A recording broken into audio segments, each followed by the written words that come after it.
Hope 6, cops on the street, more affordable college, a better America for everyone, a man who has always believed in the future of our country, a man who wakes up every day facing that better future and bringing people to make it happen. And he is here to bring us together to help us move Maryland and America forward. Please welcome former President Bill Clinton.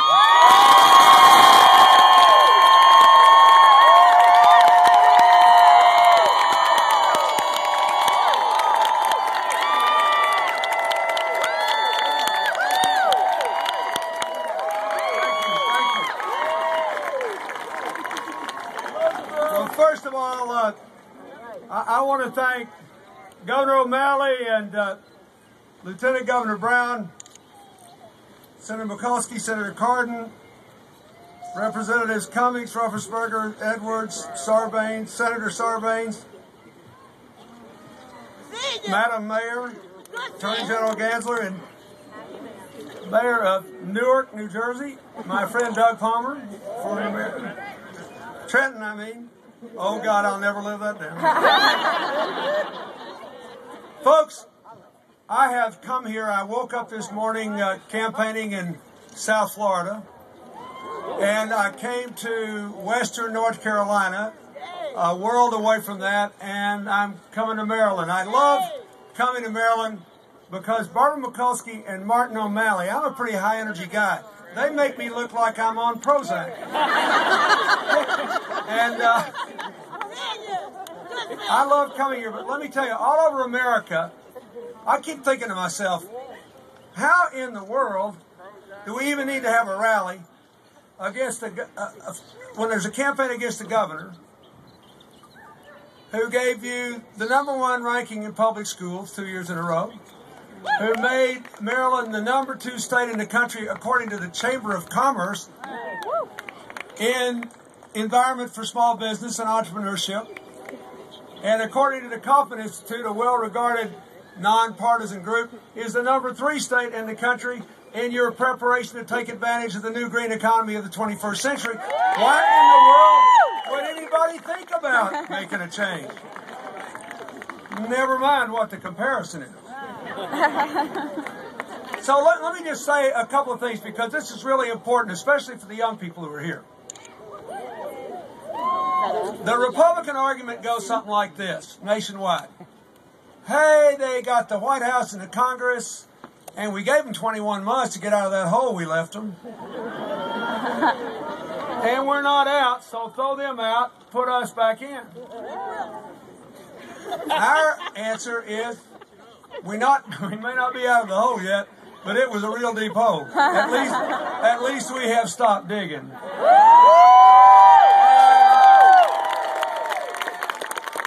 This election is about whether you want to reverse all the things we've done, because there's always a time lag between when you do the right thing and you feel better. We're in the gap here. And essentially what our party is asking for in these national elections is 4 years to get out of a hole the American people gave them 8 years to dig. It seems fair to me, don't you think? Now, but this is coloring everything. Because when people are hurting, there's a man holding a sign out there that says small business needs help.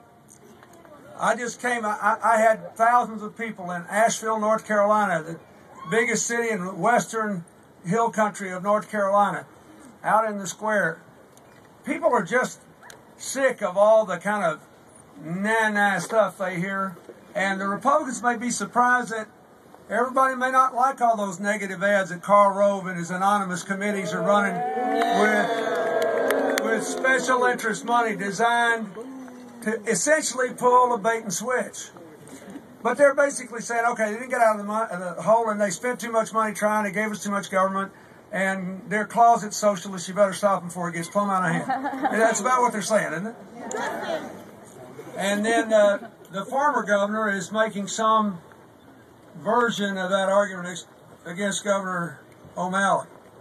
So, here's what I want to say to you. Suppose we do something radically different from what's normally happening in this election. Suppose we think about it. Because basically, this crowd, they're banking on you not thinking.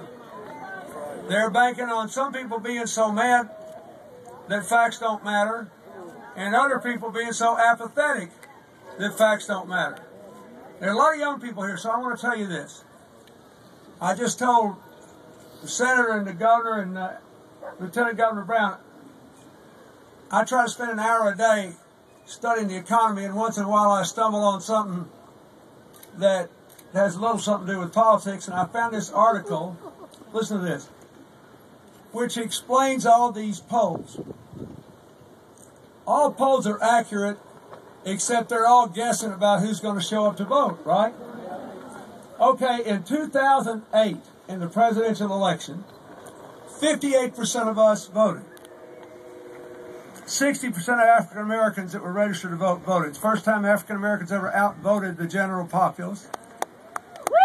And 45% of voters 25 and under voted. The highest ever. Okay, now, in this election, the experts are telling us that the overall turnout will be down about 25%. We'll drop from 58 to 43. That's fairly standard for a midterm election. It ought to be higher with the stakes as high as they are, but that's what they're telling us.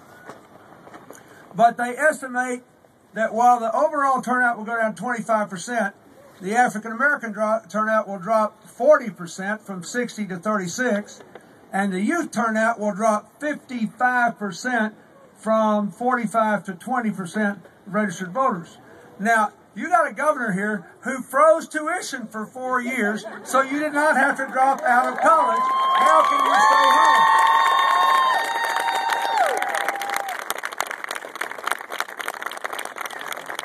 This is really important. None of these races would look like they do if tomorrow's America, the America that showed up in 2008, would just show up in 2010.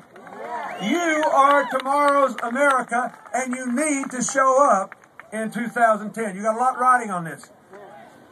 I had this feeling the other day. I actually went to the University of Mississippi, home of the great American writer, the late William Faulkner, and I gave a speech to several thousand young people there. And there was an article in the paper about me coming, and all these young people said, you know, I think I'll go here, Bill Clinton. To them, I'm ancient history. It's kind of like going to a museum, you know, except the mummy's not wrapped yet. But I don't know if I'm going to vote. I hadn't been keeping up with this, and I don't know. That's what they're banking on. You're laughing. I want you to laugh because people can hear when they laugh, but it's a serious thing. Now look. All that really matters in this election for the country and for the state of Maryland is where are we now, what are we going to do? The country, for all of its problems, has recovered about 70% of the income we lost in a crash that started on September the 15th, 2008, just 4 months before President Obama took the oath of office. It kept on going until July 1st, 2009. We've gotten 70% of what we lost back. Now, a lot of people don't feel better because all the job growth is in that last 30%, and then when we get out of the hole, we're going into the future. But look at how the competition's doing. Germany got 60% back, Japan 50%, the Great Britain 30%. So we're not doing too bad against the competition. It's not cause for applause, but it ought to give everybody pause before they say, I'm not going to vote, I'm going to let all these interest groups that want to get the government back to helping the people that got us in trouble in the first place have it, because I can't be bothered to vote. What matters is what are we going to do now and who's going to do it. So, first let me remind you, before I was president, I was a governor. I did it for 12 years. I loved it. And I know a little something about the job. And I can tell you that when you win these ratings, these people that rated Maryland #1 in public schools, #2 in small business and entrepreneurship, #3 in being prepared for the 21st century economy, they don't have any connection to Martin O'Malley. They're not political. They're not Republicans or Democrats. They're doing something America needs to do. They just look at the facts. And I want to tell you that may sound funny, but how much of this stuff you see on TV has anything to do with the facts? You know, when we care about something that's really important to us, like football or basketball or the World Series, some life or death deal like that, I mean, we know the facts, right? You listen to ESPN talking about the last game in the National American League baseball playoffs, why you'd think you were listening to Einstein, the way they go through the facts.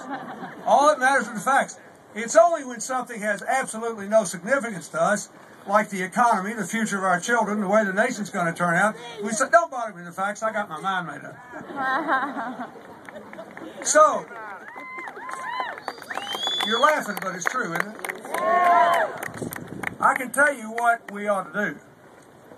We got to have more jobs. We got to finance those jobs. We got to educate and train people to do those jobs. And in Washington, we have to do something about the long-term debt. And if you look at what's happened in Maryland and this election, it's amazing. If ever there were a tale of two governors, this is it. And all you have to know are both sets of facts. I mean, Governor O'Malley created a $5,000 tax credit for businesses to hire Maryland workers that were unemployed. He said this, but I want to say this again. You created 33,000 jobs this year, twice the national average growth, and that's the best you've done since 2000. 2000 was my last year in office. That's how long ago that was. Some of you weren't in grade school in 2000. So does everybody feel better yet? No, but it means you're moving in the right direction. And why would you want to put it at risk? Now, his opponent increased taxes and fees by $33 billion, raised them on small businesses, and left Governor O'Malley with a $1.7 billion debt. If there's one thing that makes me want to gag, is when the members of the other party present themselves as fiscal conservatives. Just remember, he got a $1.7 trillion debt. In that, the other governor was absolutely faithful to his party's tradition. And you ought to think about that when you vote in these elections. In the 12 years before I became governor, the national debt went from $1 to $4 trillion. We'd never done that before in peacetime, ever. Then it took me 4 years to balance the budget. I gave you 4 surpluses, paid $600 billion down on the debt, and left my successor with a $230 billion surplus. And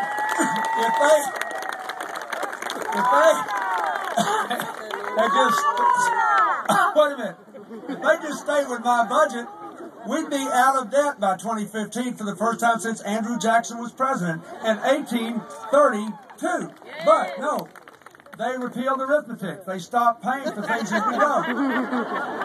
They gave millionaires like me, I love saying this, I never had a nickel until I got out of the White House. They gave me 5 tax cuts, fought 2 wars, gave the seniors a drug benefit, which I love, but we borrowed the money to pay for it, and started the PEPFAR program, which I really love, helping people all over the world with AIDS, TB, and malaria, but we borrowed the money to pay for it. And they doubled the debt of the country again. And now they're coming to you talking about out there, the fiscal conservatives. And his opponent is so desperate, he ran a television ad, accused him of raising the taxes on groceries, and you don't tax groceries in Maryland. So, now I realize that this is not football, and so facts aren't important, but honestly,